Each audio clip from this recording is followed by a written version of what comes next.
నమస్తే ఓర్గలు 9 నేషన్ టీవీకి స్వాగతం. గల్ఫ్ కార్మికుల ప్రమాద బీమా కోసం 5 లక్షల రూపాయలు ఇస్తామని సీఎం రేవంత్ రెడ్డి ప్రకటించారు. హైదరాబాద్లోని హోటల్ తాజ్ డెక్కన్లో గల్ఫ్ కార్మిక సంఘాల నేతలతో సీఎం భేటీ అయ్యారు. ఈ సమావేశానికి TPCC working president MLC Maheshwar Kumar Goud, Jeevan Reddy, MLA Srinivas, Gulf NRI కార్మిక సంఘ నేతలు హాజరయ్యారు. గల్ఫ్ కార్మికుల సమస్యలకు సీఎం స్వయంగా తెలుసుకున్నారు. గల్ఫ్ వెల్ఫేర్ బోర్డు ఏర్పాటు చేయాలని నేతలు ముఖ్యమంత్రిని కోరారు. ఈ సందర్భంగా సీఎం మాట్లాడుతూ గల్ఫ్ కార్మికులను ఆదుకుంటామని హామీ ఇచ్చారు. తెలంగాణలో 15 లక్షల కుటుంబాలు గల్ఫ్ పైన ఆధారపడి ఉన్నాయని, గల్ఫ్ వెళ్లే ముందు కార్మికులు శిక్షణ ఇస్తామని, ఏజెంట్ల చేతిలో చిక్కుకొని మోసపోకుండా చర్యలు తీసుకుంటామని తెలిపారు. గల్ఫ్ బాధితుల పిల్లలకు మంచి చదువు అందిస్తామని చెప్పారు CM. Gulf overseas welfare board గురించి ఆలోచిస్తామని చెప్పారు. గల్ఫ్ కార్మికుల కోసం ప్రత్యేక అధికారిని నియమిస్తామని రేవంత్ రెడ్డి అన్నారు. సెప్టెంబర్ లోపు గల్ఫ్ కార్మికుల కోసం ప్రణాళిక రూపొందిస్తామని తెలిపారు సీఎం. స్వాగతంగా మీరు 2 నిమిషాలు చెప్పండి, తర్వాత మన వాళ్ళు చెప్తారు. అక్కడ మైక్ ఉంది, చూసుకోండి.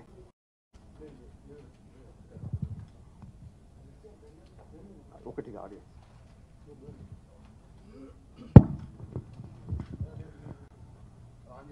నియోజకవర్గాలలో శుభవార్తలు వినిపించడం జరిగింది. మరి మేమందరం కూడా మా జీవన్ రెడ్డి సాబ్ సరే అనే ముద్దుగా కూడా ప్రభుత్వ న్యాయవాదులను ఏర్పాటు చేసి ఆ యొక్క కార్మిక మిత్రులను మీరు విడిపించేలాగా చొరవ తీసుకోవాలని చెప్పేసి కోరుతున్నాము. ఆర్గనైజేషన్ ఇప్పుడు మాలాంటి సామాజిక The dignitaries have రావడం జరిగింది. 3 ఆత్మహత్య చేసుకున్నారు సార్. నేను పేపర్లో చూసి స్టన్ అయిపోయి అసలు ఏంది ఇది ఇంత పెద్ద సమస్య. ఆయన ఒక 1.5 మంత్ పాదయాత్ర చేసిండు. కేసీఆర్ మాకు ఇచ్చిన బాకీ 5 లక్షలు ఇస్తాను, 500 గల్ఫ్ సమస్యలు. కానీ ఈ రకంగా చెప్పడం జరిగింది.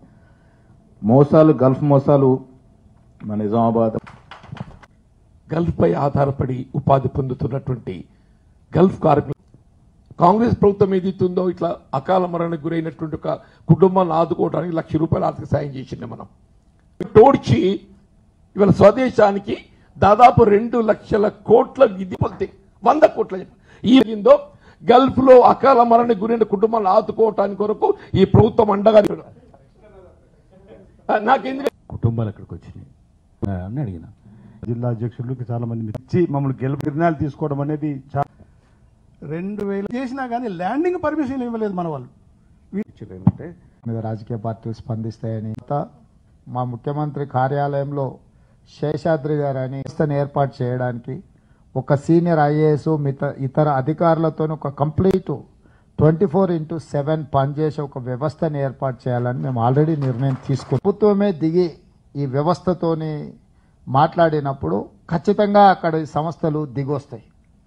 ఆ విషయాలను కూడా మేము స్టడీ చేయడం జరిగింది. కేరళ అని చెప్పి రాష్ట్ర ప్రభుత్వం గుర్తి ఇక్కడున్న పరిస్థితులను కూడా నమోదు చేయించి రాష్ట్ర ప్రభుత్వం నుంచి ఏమైనా అందించగలిగిన సహాయం ఏదైనా ఉన్నా కూడా ఇట్లాంటి వాటి అవుతుందో కాదో మీ సమస్యల పరిష్కారం, కనీసం మీ సమస్యల్ని వినడానికి కూడా మాకు ఓపిక లేకపోతే మేము మిమ్మల్ని ఓట్లు అడగడానికి అర్హత ఉందని నేను అనుకోవడం లేదు. అందుకే ఈరోజు సమయం ఇచ్చి మీ దగ్గరకు వచ్చి మీరు చెప్పేదంతా విని ఎంబడే ఎన్నికల ఆఫీస్ అంతా ఒక ఐఏఎస్ ఆఫీసరే కాకుండా ఆయన కింద ఒక 10 to 5 ఆఫీస్ ఫంక్షన్ చేసేటట్టు ఎవరొచ్చినా వాళ్ళని కూర్చోబెట్టి ఏం సంగతి, ఎక్కడికి వెళ్ళాలనుకున్నాలో లేకపోతే వాళ్ళలో జరిగిన మాటే స్పష్టంగా ఇగో ఈ కారణం చేత ఆలస్యం అవుతుందని చెప్తున్నా. ఇప్పటి వరకు నేను గింజను కూడా మద్దతు ధరకు కొనుగోలు చేస్తామని సివిల్ సప్లై శాఖ మంత్రి ఉత్తమ్ కుమార్ రెడ్డి స్పష్టం చేశారు. ధాన్యం కొనుగోలులో ప్రతి రైతుకు న్యాయం చేస్తామని అన్నారు. గాంధీ భవన్లో మీడియాతో మాట్లాడుతూ ధాన్యం కొనుగోలు కేంద్రాలకు కావాల్సిన మౌలిక సదుపాయాలు ఇప్పటికే అందుబాటులో ఉంచామని అన్నారు. కొన్ని చోట్ల ట్రేడర్స్ కనీస మద్దతు ధర కన్నా ఎక్కువ ధరకు కొనుగోలు చేస్తున్నారని తెలిపారు.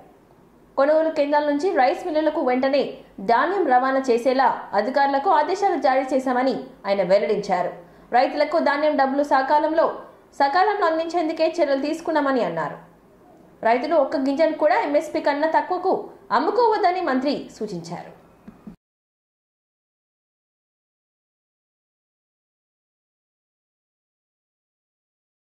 ఎక్కువ ధర కొని తక్కువ ధరకు అమ్ముతుండ్రు అనేది చెప్పిండు ఆయన.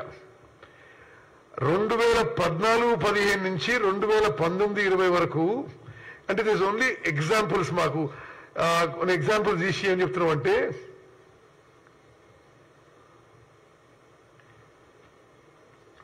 194 కోట్లకి మొత్తం అంటే ఇక అక్విజిషన్ కాస్ట్ అంతా కలిపితే ఇటువంటి ఆపరేషన్స్ కి 7,600 చెప్తే ఇలా మీరు సికుండా జరుగుతుందనే విషయం గత ప్రభుత్వం ఏ సంవత్సరం ఏ పంట కొని ఎంత కమ్మిందని చెప్పి ఈ స్లైడ్ లో మేము చెప్పడం జరిగింది.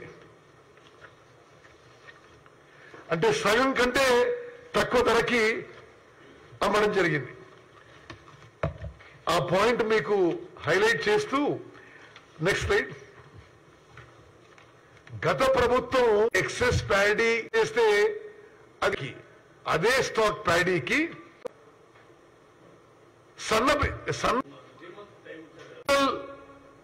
గెయిన్ ఫర్ ది గవర్నమెంట్ ఈసారి జరిగిన ఆక్షన్ ద్వారా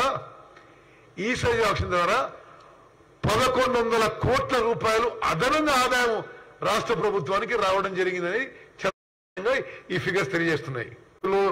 సివిల్ సప్లైస్ డిపార్ట్మెంట్ కానీ కార్పొరేషన్ కానీ గత ప్రభుత్వం నడిపించిందంటే రేషన్ బియ్యం జాగ్రత్త పడాలని ఏమీ చెప్తూ మొన్న టీఆర్ఎస్ మాట్లాడిన గత ప్రభుత్వం యొక్క కోట్ల రూపాయలు అదనపు వాళ్ళకి చెప్పిన విషయం గోడౌన్స్ కట్టి ఉండాలి కొంత దాన్ని. వరంగల్ కాంగ్రెస్ ఎంపీ అభ్యర్థి కడియం కావ్య లోక్సభ ఎన్నికల్లో 2 లక్షల మెజార్టీతో గెలుస్తుందని స్టేషన్ గన్పూర్ కాంగ్రెస్ ఎమ్మెల్యే కడియం శ్రీహరి ధీమా వ్యక్తం చేశారు. బీఆర్ఎస్ బీజేపీ సోషల్ మీడియాలో తప్పుడు ప్రచారాలు చేస్తున్నారని, ప్రజలను పక్కదారి పట్టిస్తున్నాయని మండిపడ్డారు. సోషల్ మీడియాలో అసత్య ప్రచారాలు అడ్డుకోవడానికి కాంగ్రెస్ యువత సైనికులుగా పనిచేస్తున్నాయని పిలుపునిచ్చారు. కాంగ్రెస్ అనుబంధ ఎన్ఎస్యుఐ వరంగల్ పార్లమెంట్ ఎన్నికల సన్నాహక సమావేశంలో కడియం పాల్గొన్నారు. దేశంలో నిరుద్యోగం పెరిగిపోయిందని కడియం శ్రీహరి అన్నారు. ఏడాదికి 2 కోట్ల ఉద్యోగాలు ఇస్తామని చెప్పిన ప్రధాని మోడీ 10 ఏళ్లలో 20 లక్షల ఉద్యోగాలు కూడా ఇవ్వలేదని విమర్శించారు. పార్లమెంటరీ సమీక్ష సమావేశాలకు మీ కళ్ళ ముందే ప్రత్యక్షంగా చూస్తున్నాం. యంగ్ లీడర్స్ వస్తున్నారు. అందులో యశస్వి రెడ్డి గారు,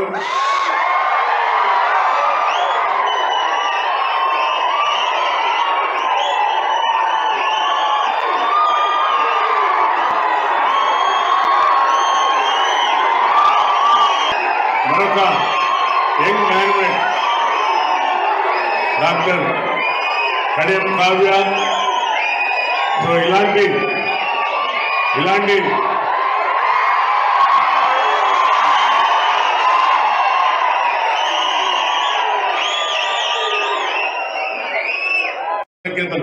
ఎందుకంటే ఎప్పుడు కూడా యంగ్ అంటే యంగ్ యూత్ అంటేనే ఒక రకమైన ప్రజలలో భావన ఉంటుంది. విద్యార్థి దశలో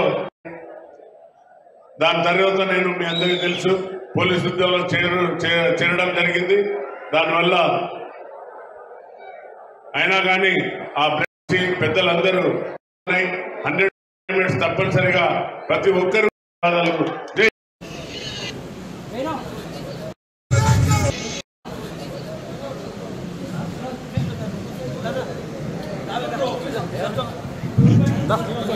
సీఎం జగన్ పై జరిగిన రాళ్ల దాడి ఘటన రాష్ట్రంలో పెను దుమ్మరం రేపుతోంది. ఈ ఘటన అధికార వైసీపీ ప్రతిపక్షాల మధ్య మాటల యుద్ధానికి దారితీస్తుంది. ఈ దాడి వెనుక టీడీపీ కుట్ర ఉందని వైసీపీ ఆరోపిస్తుండగా ఇది వైసీపీ ఆడుతున్న డ్రామా అని టీడీపీ ఆరోపిస్తుంది. ఈ నేపథ్యంలో విజయవాడ కమిషనర్ కాంతి రాణా కీలక వ్యాఖ్యలు చేశారు. ఐజీతో కలిసి ఎన్నికల ప్రధాన అధికారిని కలిసిన ఆయన ఆ తర్వాత ఏర్పాటు చేసిన ప్రెస్ మీట్ లో ఈ మేరకు వ్యాఖ్యలు చేశారు. యాంటీ సబ్టైజ్ అంటే ఇక్కడ చెకింగ్ చేసుకుని లేకపోతే కల్వర్ట్స్ కానీ లేకపోతే ఏమైనా సస్పిషియస్ ప్రాంతాలు ఉంటే అక్కడ చెక్ చేసుకుని anti sabotage checks with dog squad and all that. ఆ తర్వాత యాక్సెస్ కంట్రోల్ పార్టీస్ కూడా మనము పెట్టడం జరిగింది. Access control all of us we followed the program. దాబాకుడు ప్రశ్న ఏపీఎస్ పీడీసీఎల్ సిబ్బంది ప్రోగ్రామ్ ఉన్నప్పుడు రూఫ్ టాప్ తర్వాత ఇప్పుడు ఈ బస్సు అటువైపు ఆర్డరింగ్స్ చేసినప్పుడు దాని నుంచి మనం సేకరించిన కంటికి తగిలి అక్కడి నుంచి కింద పడడం మనం వీడియో ఫుటేజ్ చాలా క్లియర్గా ఉంది. ఆ వీడియో ఫుటేజెస్ మన దగ్గర ఉన్నాయి. వాటిని కూడా ఎన్హాన్స్మెంట్ కోసం FSL ల్యాబ్ కూడా పంపించాము. దాంట్లో ఒక రాయి అని మాత్రం మనం ఖచ్చితంగా చెప్పొచ్చు. వెల్లంపల్లి శ్రీనివాస్ గారు ఇచ్చిన కంప్లైంట్ మీద యాక్టివ్ సెక్షన్ 307 కింద ఒక కేసు బుక్ చేయడం జరిగింది. తర్వాత దీన్ని ఏదైతే ఇన్సిడెంట్ జరిగిందో ఇది ఛేదించడం కోసం ఒక 8 కూడా చెక్ చేయడం జరిగింది. సెంటర్ నుంచి అప్ టు స్టేజ్ తప్ప మనం కుదరదు. ఎందుకంటే అంత మందిలో పట్టుకుంటామని చెప్పి ఉన్నారు. అండ్ స్ట్రీట్ లైట్స్ అవి బికాస్ ఆఫ్ సెక్యూరిటీస్ నేను చెప్పాను. సీఎం గారికి తగిలిన ఏదైనా చూడడం జరిగింది. ఎందుకంటే ఎగ్జాక్ట్ ప్లేస్ లొకేట్ అయిన తర్వాత అక్కడ మా క్లూస్ టీం వాళ్ళు కొన్ని స్టోన్స్ అయితే కనుగొన్నారు. బట్ ఏది ఏ స్టోన్ కరెక్ట్గా అన్నది మాత్రం మనం అక్యూజ్ దొరికిన తర్వాత మనం చెప్పగలం. నగర్లో మాజీ ముఖ్యమంత్రి కేసీఆర్ ఇంటి పక్కన క్షుద్ర పూజలు ఆనవాళ్లను కలకలం సృష్టించింది. హైదరాబాద్ లోని నందినగర్ లో కేసీఆర్ నివాసం ఉంది. ప్రస్తుతం కేసీఆర్ అక్కడే ఉంటున్నారు. ఇంటి పక్కన ఖాళీ స్థలం ఉంది. మంగళవారం గుర్తు తెలియని వ్యక్తులు ఆ ప్రాంతంలో క్షుద్ర పూజలు చేసిన ఆనవాళ్లను స్థానికులు గుర్తించారు. ఎర్రని బట్టలు, బొమ్మ, పసుపు, కుంకుమ, వెంట్రికలు, నిమ్మకాయలు అక్కడ ఉన్నాయి. దీంతో చుట్టుపక్కల వారు భయాందోళనకు గురవుతున్నారు. నిన్న అర్ధరాత్రి సమయంలో ఈ క్షుద్ర పూజలు జరిగినట్లుగా స్థానికులు చెప్తున్నారు.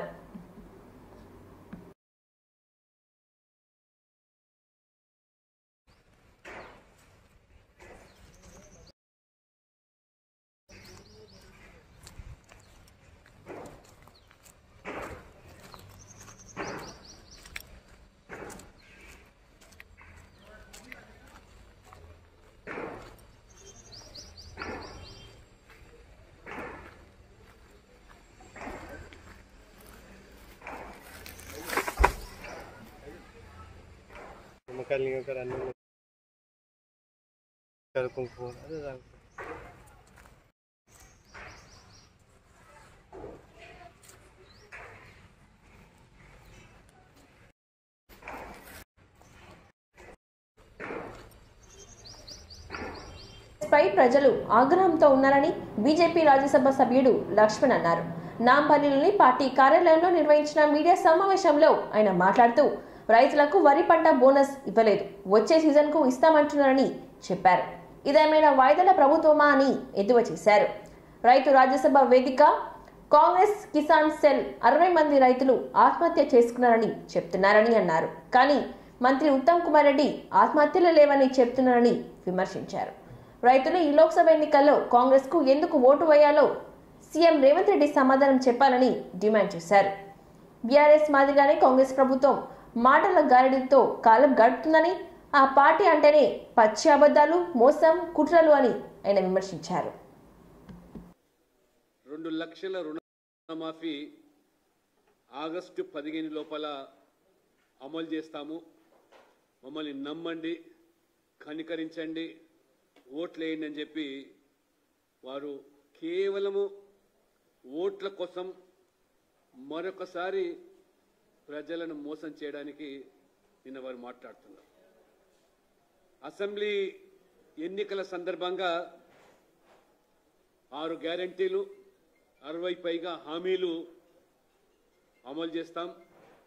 2 లక్షల రైతు రుణమాఫీ ఏకకాలంలో డిసెంబర్ 9 సోనియా గాంధీ గారి పుట్టినరోజు పురస్కరించుకొని మరి ఆ రోజు రైతుల రుణమాఫీ చేస్తాం.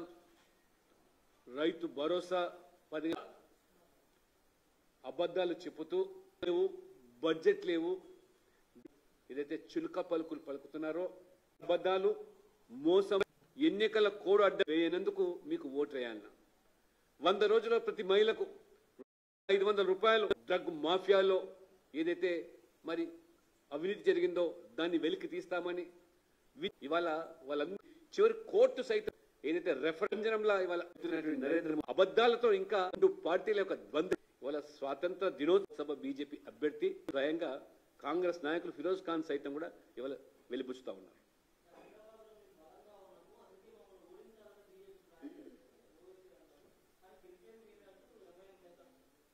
ములుగు జిల్లా ఏటూరు నాగరం మండలంలోని 163 నేషనల్ హైవే ఇరు రాష్ట్రాల ప్రయాణికులకు ప్రాణాంతకరంగా మారిన ఇసుక లారీల పార్కింగ్.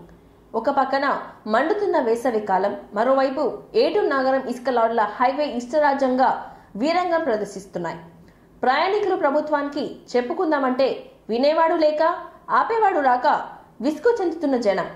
10 మందికి లబ్ధి చేకూర్చడం కోసం వందలాది ప్రయాణికుల ప్రాణాలను ఇసుక సొసైటీలకు పణంగా పెడుతున్న సంబంధిత అధికారులు. ఇకనైనా సంబంధిత శాఖ మొద్దు నిద్రలను వీడి ప్రయాణికులకు సమస్యను పరిష్కరించాలంటూ తెలంగాణ, ఛత్తీస్గఢ్ ప్రయాణికులు కోరుతున్నారు.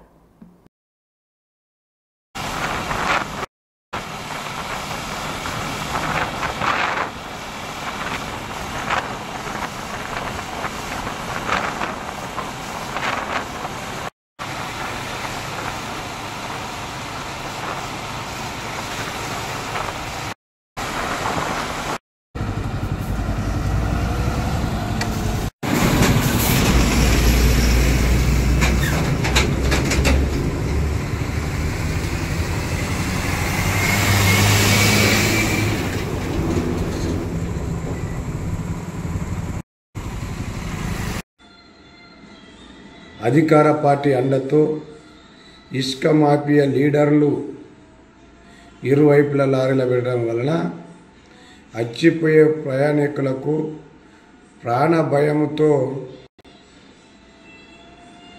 టూ వీలర్ వెహికల్స్ నడపవలసి వస్తున్నది. ఒకసారి అధికార పార్టీ నాయకులు కావచ్చు, ఇసుక మాఫియా లీడర్లు కావచ్చు, సంబంధిత అధికారులు కానీ ఒకసారి మీరు ఆలోచించండి. మీరు ఇసుక తీయడం కోసం మేము వ్యతిరేకం కాదు, కానీ మీరు ఇసుక ఏ ప్రాంతంలో తీస్తున్నారో, ఏ పట్ట ల్యాండ్లో తీస్తున్నారో, ఎక్కడ తీస్తున్నారో ఆ పట్ట ల్యాండ్ ఉన్న ప్రాంతంలో లారీలను పెట్టుకొని ఇసుక పోసుకుంటే ఎవరికి ఎటువంటి ఇబ్బంది ఉండదు. మీ స్వార్థ ప్రయోజనాల కోసం ఇరువైపులా పెడితే రాత్రి వచ్చేపోయే ప్రయాణికులకు ప్రమాదానికి గురైతే ఇసుక పట్ట ల్యాండ్ పేరుతో ఇసుక తీస్తున్న భూదారులు బాధ్యత వహిస్తారా, లేక పర్మిషన్ ఇచ్చినటువంటి అధికారులు బాధ్యత వహిస్తారా? ఒకసారి మీరు చెప్పాలి. అధికార పార్టీ అండ చూసుకొని ఇచ్చలవిడిగా రొయ్యూరు ఏటున్నర మధ్యలో ఆగులో ఇసుక తీయడం వలన రేపు ప్రకృతి వికటించి వర్షాకాలం వస్తే ఏటూరు నాగారం కనుమరుగయ్యే అవకాశాలు ఉన్నది. ఏటూరు నాగారం గ్రామ పంచాయతీలో ఉన్న ప్రజలు మీరు ఖచ్చితంగా ఆలోచించుకోవాలి. యువకులు, మేధావులు, కళాకారులు ప్రతి ఒక్కరు మీరు ఆలోచించండి. న్యూస్ పేపర్ వాళ్ళు ఆలోచించండి. మీడియా మిత్రులు ఆలోచించండి. ఉద్యోగ నిరుద్యోగులు ఆలోచించండి. వివిధ సంఘాల నాయకులు మీరు ఆలోచించండి. ప్రకృతి గంక వికటించి రేపు భవిష్యత్తులో వర్షాలు ఎక్కువ పడితే రేపు మీ ఇండ్లు అక్కడ లేకుండా కనుమరుగయ్యే అవకాశాలు ఉన్నాయి. దీన్ని మీరు దృష్టిలో పెట్టుకొని ఏటూరు నాగరం మాగులో ఇసుక తీయడం ఊరు గ్రామ పంచాయతీ ప్రజలందరూ అడ్డు తిరుగుతున్నారు. భవిష్యత్తులో కనుమరుగవుతుందని మీకు మరోసారి మీకు చెప్తా ఉన్నా. బాధ్యత మనపైనే ఉంటుంది కాబట్టి మీరే అడ్డు తిరగాల్సిన అవసరం ఉన్నదని కూడా ఈ సందర్భంగా తెలియజేస్తూ, రోడ్డుకు ఇరువైపులా ఏదో పర్మిషన్ మేము టాక్సీలు కడతాను అనేగాక ఇరువైపులా పెట్టుకొని మీరు అట్లా పోతే ప్రయాణికులు భయభంటలో గురవుతూ ఉన్నారు. కాబట్టి మీరు పెద్ద మనసు తీసుకొని అధికార పార్టీ నాయకుల హస్తం ఉన్నది. పంచాయతీ ప్రజలు మీ ఊరిని మీరు కాపాడుకోవాల్సిన బాధ్యత మీ పైన ఉన్నది తెలియజేస్తూ ముగిస్తున్న ఏటూరు నాగరం గ్రామ పంచాయతీ ప్రజలు మీరందరూ ఆలోచించి ఇసుక మాఫియాపై మీరు చూడాల్సిన బాధ్యత మీ పైన ఉన్నది. పార్లమెంట్ నియోజకవర్గ బీఆర్ఎస్ పార్టీ కార్యకర్తల సమావేశంలో బీఆర్ఎస్ వర్కింగ్ ప్రెసిడెంట్ కేటీఆర్ పాల్గొన్నారు. ఈ సందర్భంగా కేటీఆర్ మాట్లాడుతూ ఆదిలాబాద్ పార్లమెంట్ పరిధిలో 4 నెలల క్రితమే కేసీఆర్ అభ్యర్థిని ప్రకటించారు. అధికారం పోగానే కొంతమంది వేరే దారులు వెతుక్కున్నారని, అయినా సరే ఆత్రం సక్కు మాత్రం ఏ ప్రలోభాలకు లొంగలేదని చెప్పారు. మంత్రి పదవులు, పెద్ద పదవులు చేసిన వారే అధికారం పోగానే పార్టీ నుంచి జారుకున్నారని, కానీ సక్కు మాత్రం విలువలతో కూడిన వ్యక్తి అని కేటీఆర్ అన్నారు.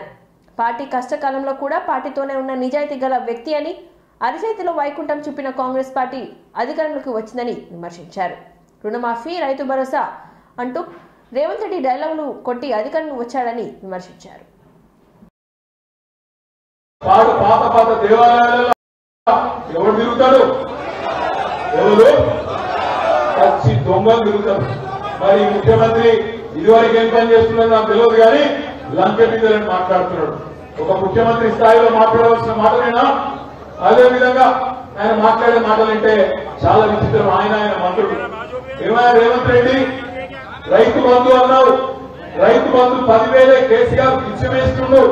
నేను రాగానే 15,000 ఇస్తా. ఆసిఫాబాద్ నియోజకవర్గ మోసపు హామీలు ఎందుకు నోటిఫికేషన్ ఇస్తున్న నాయకుడు కేసీఆర్ ఇంటింటికి నీళ్లు ఇచ్చిన ప్రతి ఎకరానికి ఎట్లా మంది నాయకులు చిక్కటి కార్యకర్తలు మాపై కూర్చు కామయ్యా గుజరాత్ గోల్మాల్ హై అని రాహుల్ గాంధీ అంటాడు.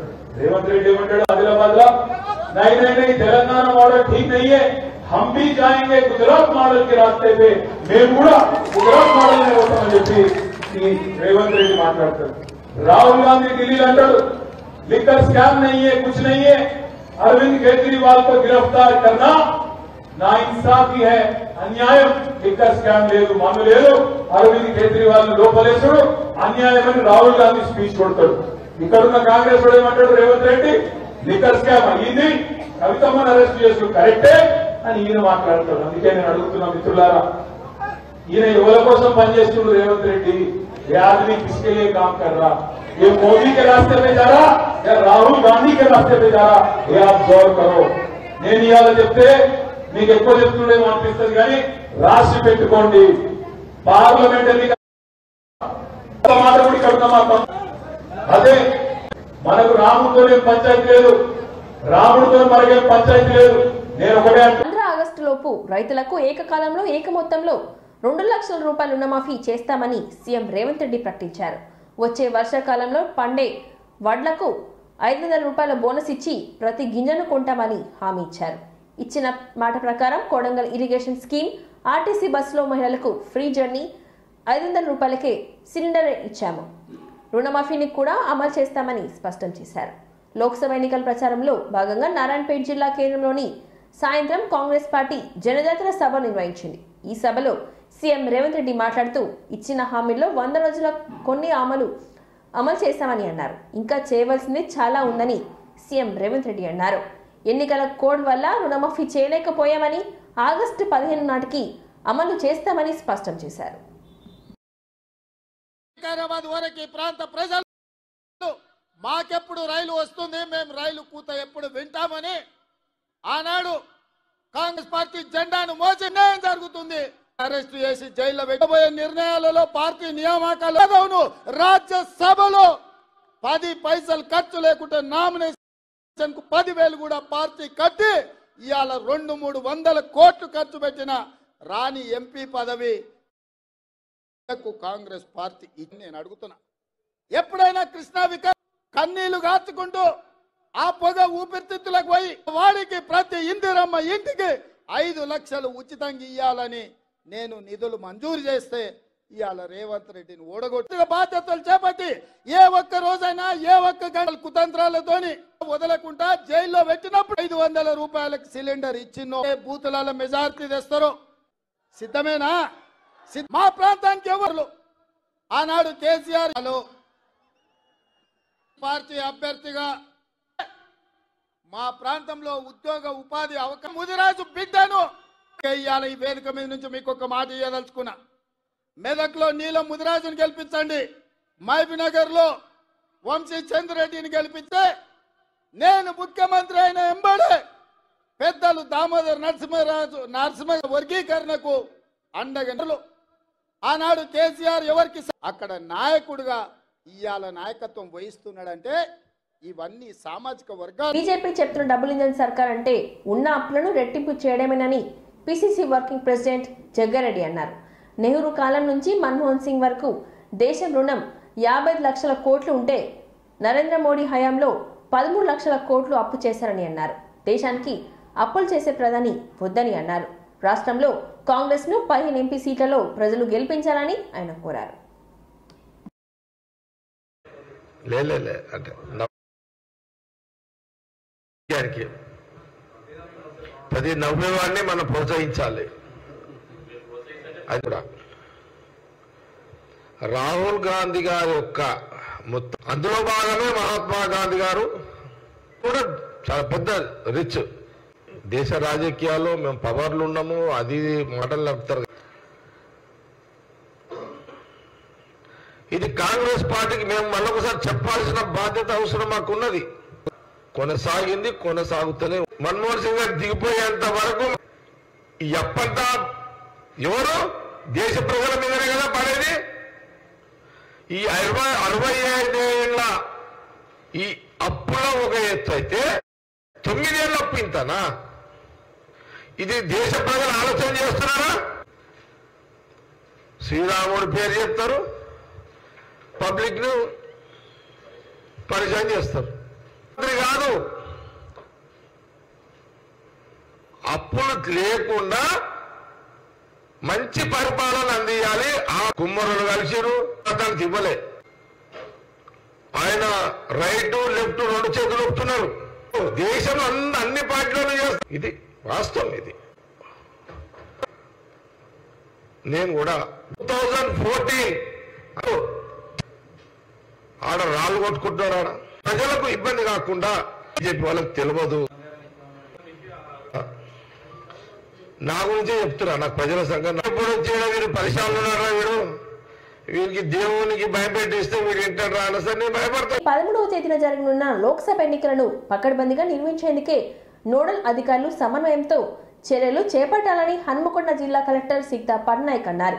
హన్మకొండ జిల్లా కలెక్టరేట్లోని సమావేశపు హాల్లో జిల్లా ఎన్నికల నోడల్ అధికారులతో సమీక్ష సమావేశం నిర్వహించారు. ఈ సందర్భంగా వివిధ శాఖల నోడల్ అధికారులతో ఈవీఎంలు, ఎలక్ట్రానిక్ రోల్, పోలింగ్ సిబ్బంది, ఎన్నికల నిర్వహణకు సంబంధించి శిక్షణ కార్యక్రమాలు, పోలీస్ భద్రత, ఎన్నికల కోడ్ అమలు తేదీ నుండి ఇప్పటి వరకు ఎలాంటి చర్యలు తీసుకున్నారు, కేసుల నమోదు వివరాలు, ఏ ప్రాంతాల్లో పోలింగ్ కేంద్రాలు, FST, SST, MCC, material management, రవాణా తదితర విభాగాల నోడల్ అధికారులతో వివరాలు అడిగి తెలుసుకున్నారు.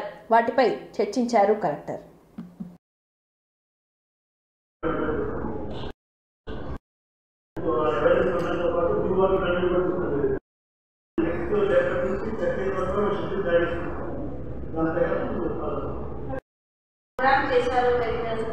ప్రతిరోజు వన్ కాలేజ్ లొకేషన్ చేసాం.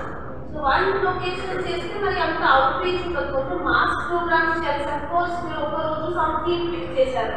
It may be door to C office for documentation purpose and Twitter purpose కోసం సరిపోతుంది. But it is not enough for any ground impact or anything at all.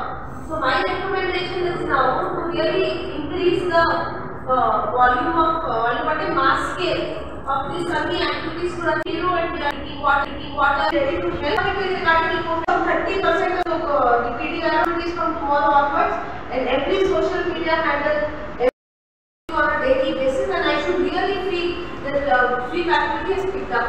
Of course, sweep means focus should be on 18 to 19.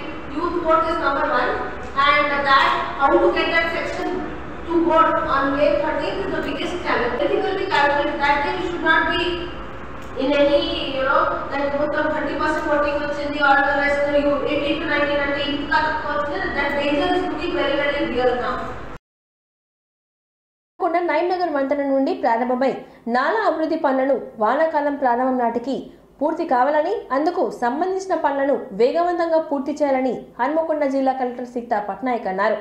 జిల్లా కలెక్టరేట్లోని mini conference హాల్లో హన్మకొండ నైమ్నగర్ వంతెన నుండి చేపట్టిన నాలా అభివృద్ధి పనులు కొనసాగుతుండగా వాటిపై greater Warangal municipal corporation commissioner అశ్వినితో కలిసి రెవెన్యూ, మున్సిపల్, టౌన్ ప్లానింగ్, సాగునీటి, పవర్, ఇంజనీరింగ్ అధికారులతో కలెక్టర్ సమావేశం నిర్వహించారు. ఈ సందర్భంగా నాలా ఇరువైపులా కొనసాగుతున్న నిర్మాణ పనులు దాని గురించి అడిగి తెలుసుకున్నారు. ఈ సందర్భంగా కలెక్టర్ మాట్లాడుతూ నాలా అభివృద్ధికి సంబంధించి పనులపై యాక్షన్ ప్లాన్ తయారు చేయాలని అన్నారు.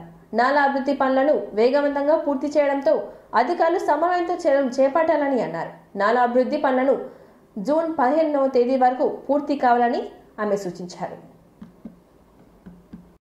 Now there is only a clear area of only 800 meters. Tunnel width will be 25 meters. So only 800 meters only clear area is there. ఇప్పుడు as of for this season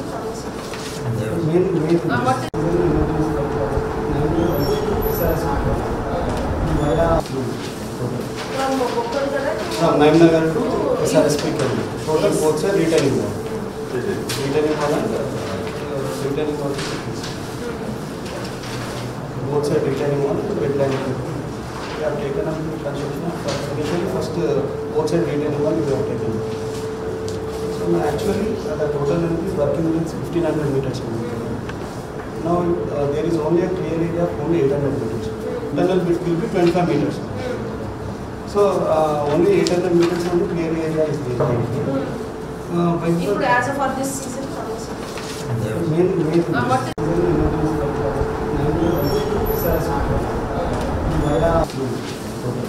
Lok Sabha ఎన్నికలకు సంబంధించి ఈ నెల 18న నోటిఫికేషన్ జారీ చేయడంతో పాటు ఈ రోజు నుండి నామినేషన్ల స్వీకరణ ఉంటుందని జిల్లా కలెక్టర్, జిల్లా ఎన్నికల అధికారి, నల్గొండ లోక్సభ ఎన్నికల రిటర్నింగ్ అధికారి హరిచంద్రన్ తెలిపారు. మంగళవారం ఆమె జిల్లా కలెక్టర్ కార్యాలయంలో ఏర్పాటు చేసిన రిటర్నింగ్ అధికారి ఛాంబర్లో నిర్వహించిన మీడియా ప్రతినిధుల సమావేశంలో మాట్లాడుతూ ఈ నెల 18వ తేదీన నుండి 20వ తేదీ వరకు ఉదయం 11 గంటల నుంచి మధ్యాహ్నం 3 గంటల వరకు నల్గొండ కలెక్టరేట్లోని రిటర్నింగ్ అధికారి కార్యాలయంలో నామినేషన్లు స్వీకరిస్తామని తెలిపారు. నల్గొండ జిల్లా ఎస్పీ చందనాదీప్తి మాట్లాడుతూ ఇప్పటి వరకు 9.18 కోట్ల విలువగల నగదు, మద్యం, ఆభరణాలు సీజ్ చేశామని, 3 అంతరాష్ట్ర సరిహద్దు చెక్ పోస్టులు వాడపల్లి, నాగార్జున సాగర్, అడవిదేవులపల్లిలో ఏర్పాటు చేసిన తనిఖీలు పటిష్టం చేశామని అన్నారు. వీటితో పాటు ఇంటర్ డిస్ట్రిక్ట్ చెక్ పోస్టులను ఏర్పాటు చేశామని, ఎక్కడ ఏ చిన్న అనుమానం వచ్చినా తనిఖీలు చేసి కేసు నమోదు చేస్తామని అన్నారు. ఇప్పటి వరకు 184 కేసులు, నగదు, ఆభరణాలు వంటి సీజ్ చేయడం జరిగిందని తెలిపారు. అదే డేట్న నామినేషన్స్ కూడా స్టార్ట్ అవుతాయి. సో నామినేషన్ రిసీవింగ్ ఇదే ఆఫీస్లో, ఇక్కడ ఆరో ఆఫీస్లో నామినేషన్స్ తీసుకుంటాము. అండ్ లాస్ట్ డేట్ 25th లోపల 25th లాస్ట్ డేట్ ఉంటుంది. సో 25th లోపల అన్ని నామినేషన్స్ మనం ఫైల్ చేసుకోవడం జరుగుతుంది. ఇది 11 to 3 o'clock మధ్యలోనే వారికి నామినేషన్కి అలౌ చేస్తారు. So every day after 3 o'clock nomination process close అవుతుంది. నెక్స్ట్ డే వాళ్ళకి అవైలబుల్ ఉంటుంది.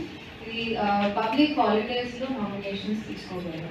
సో ఇది కూడా important point. And nominations candidates ఎవరైతే ఆస్పిరెంట్స్ ఉన్నారో వాళ్ళందరూ కూడా Form 2A నామినేషన్స్ ఫైల్ చేయాలి. మ్యాక్సిమం ఒక క్యాండిడేట్ 4 నామినేషన్ పేపర్స్ వరకు సబ్మిట్ చేయొచ్చు, అంతకన్నా ఎక్కువ కాదు. దానికన్నా వారికి డిపాజిట్స్ కూడా జనరల్ క్యాండిడేట్స్ అయితే 25,000 అండ్ SC/ST క్యాండిడేట్స్ అయితే వారు సర్టిఫికేట్ ప్రజెంట్ చేయాల్సి ఉంటుంది. వారు SC/ST క్యాండిడేట్స్ అని దానికి వారికి హాఫ్ అవుతుంది. సో వాళ్ళు కంట్రీ వాళ్ళు వారి నామినేషన్ ఫైల్ చేయొచ్చు. ఒకవేళ రికగ్నైజ్డ్ పార్టీ నుంచి అయితే వారికి ఒక ప్రపోజల్ ఓటర్ అయింది ఈ పార్లమెంటరీ కాన్స్టిట్యూన్సీ.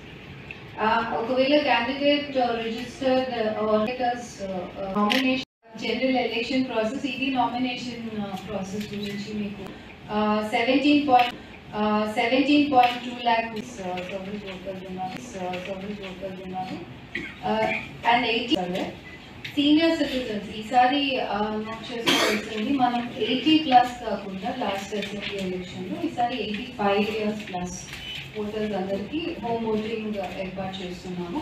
దీంట్లో 9,587 85+ ఓటర్స్ ఉన్నారు. అండ్ మన దగ్గర PWD ఎలెక్టర్స్ 33,000 ఉన్నారు. వీటిలో ఎవరైనా హోమ్ ఓటింగ్కి అప్లై చేసుకోవచ్చు, లేకపోతే పోలింగ్ బూత్కి వచ్చి కూడా వాళ్ళు ఓటింగ్ చేయవచ్చు. Collector ma'am has things in the context of this site 9 crores 18 lakhs 48,381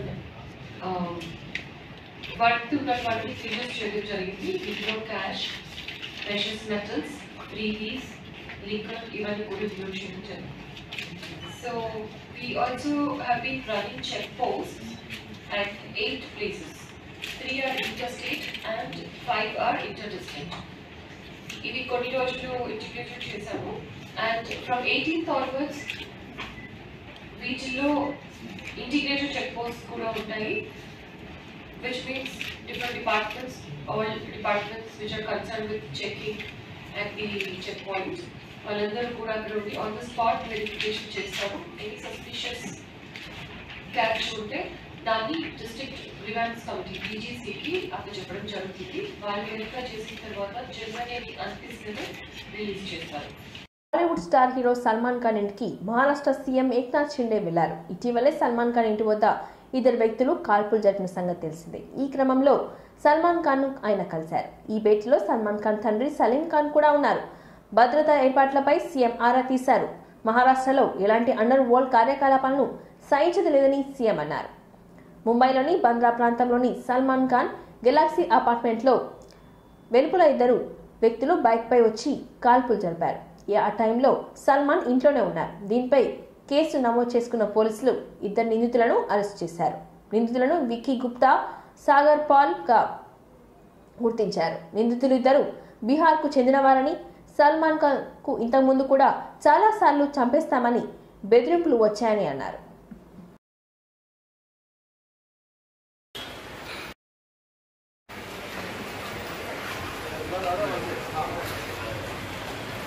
Ashok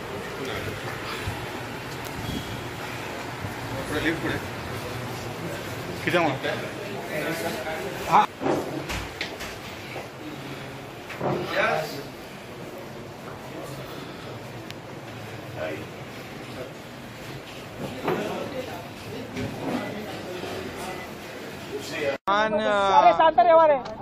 को मैंने सलमान की भेंट हुई है और उनको मैंने कहा है आपके साथ है। जब यह हादसा हुआ था तब मैंने पुलिस कमिश्नर को तुरंत सुबह ही सूचना दी थी जल्द से जल्द ये पुलिस कार्रवाई करे और इनको अरेस्ट करे। तो कल ही इनको भुज में से अरेस्ट हुआ है, दोनों को, विक्की गुप्ता और एक सागर पाल जो चंपारण बिहार के हैं। उनकी पुलिस कस्टडी है अभी और पुलिस कस्टडी में पूरी तरह पूछताछ होगी और इसकी पूरी जड़ तक ये केस जानी चाहिए और जो भी इसमें शामिल है उसको बिल्कुल उसके ऊपर कड़ी कार्रवाई होगी, किसी को बख्शा नहीं जाएगा। फिर से ऐसी हिम्मत मुंबई में किसी के ऊपर ना करे, ऐसा पुलिस कार्रवाई। सर, अंडरवर्ल्ड एक तरह से खत्म हो चुका है, लेकिन क्या इस तरफ से लॉरेंस बिश्नोई गैंग फिर से एक जो वैक्यूम क्रिएट हुआ है उसको भरने की कोशिश इस तरह से कर रहा है? ये महाराष्ट्र का है, ये मुंबई पुलिस है, ये महाराष्ट्र है।